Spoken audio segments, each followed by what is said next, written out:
Destiny needs little introduction. The latest shooter from Halo creator Bungie, the game has enraptured the gaming public, quickly becoming one of the best-selling games of 2014. The promise that sold Destiny was an innovative shooter that pulled in elements of MMORPGs to create an experience like no other. Sure, you would run around shooting bad guys a lot, but you would do it with a fully customizable character, using unique gear and weapons, and fighting alongside your friends and random people. Sometimes Destiny lives up to this promise, but a few stumbles here and there have created a game that feels less like a revelation and more like a possible beginning to something great.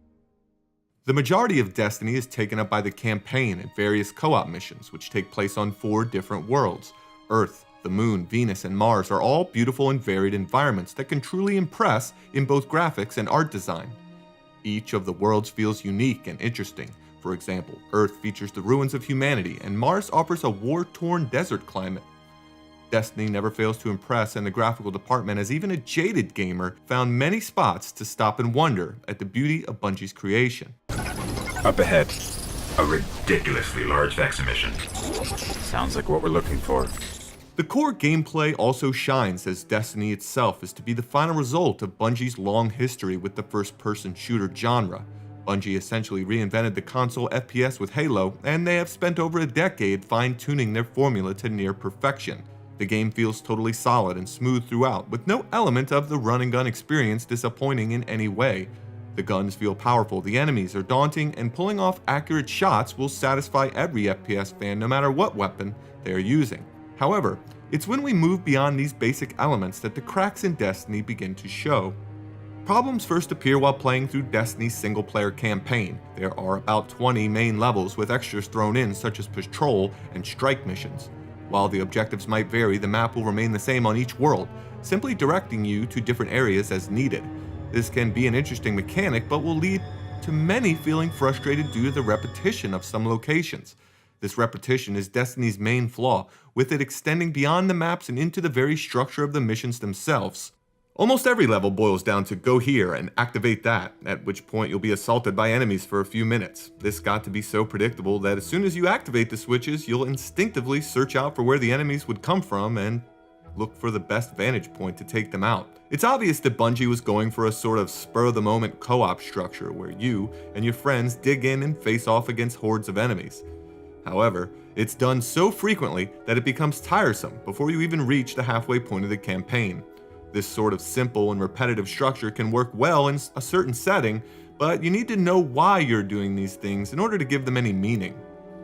Simply put, the story underpinning the Destiny universe is a confusing and almost meaningless jumble of people and places that never comes together to form a coherent narrative.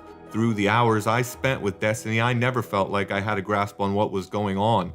Mission summaries full of strange names and concepts were dictated to me with almost no background information. Throughout the campaign, I simply went along for the ride, following every order and running to every waypoint, with the hope that the universe and my place in it would become clear. Sadly, it never did, and despite hearing over and over how important your actions are, you never really understand the impact you had on the world or the people in it, even at the very end. And this is made worse by the multitude of enemies that you face, with little to no context given for who they are or why you are fighting them. While playing the campaign, you'll face off against 4 completely different groups of enemies, all with fancy titles for their classes. It is clear that a lot of thought went into these factions, with each of them having various hierarchies and bosses, but this information is never conveyed to the player. It feels like Bungie created an entire universe for you to explore, but decided to not actually explain anything about it. Some of this information can be gathered through grimoire cards earned in-game, but you actually need to go to Bungie's website to read through them all. By the time you do that, you've probably already finished the campaign, and the damage is done. Once you are finished with the campaign and have gotten your character up to the max level of 20, the game begins opening up to reveal more content for you to explore. Even at this max level, you can still upgrade and improve your character, either via experience or through finding better gear. Figuring out how your class functions and choosing its various abilities will satisfy those looking for a more customizable experience. Once you have the character that you want, you can take on various modes which are specifically tailored for your extra powerful character. Strike missions, where you and 2 friends tackle a single level with a boss fight at the end, feel like the main thrust of Bungie's plan for Destiny. They're enjoyable, and the search for new weapons and gear help alleviate some of the repetition, but the design of the end bosses does need work. As they are now, taking them out requires far too much time, especially if you aren't above the recommended level or have incompetent teammates. This is true of some of the other enemies that crop up from time to time throughout Destiny, but it becomes completely insane in the strike missions. Still, the co-op gameplay is fun, but with only a few levels available, most people will likely move on once they've experienced everything more than once. Thankfully, there is the Crucible to break up the monotony and offer some classic PvP action. While you can play it early on, the Crucible truly comes into its own once you have maxed out your character and can begin getting the PvP specific gear. However, with only a few modes and an overall lack of gameplay variety, the Crucible ends up feeling more like an afterthought than a fully fleshed out element of the game. You will have a good time if you decide to dedicate yourself to improving your character, but some of the player abilities and weapons might keep it from feeling like a truly competitive experience. Either way, the Crucible is quick and varied fun that will keep players interested in Destiny even after replaying the campaign and strike missions get old.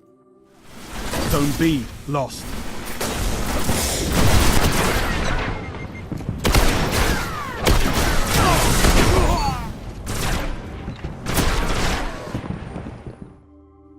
Even with the terribly confusing story, the repetitive missions, the bullet sponge enemies, and the uninspired PvP, Destiny still feels like a good game.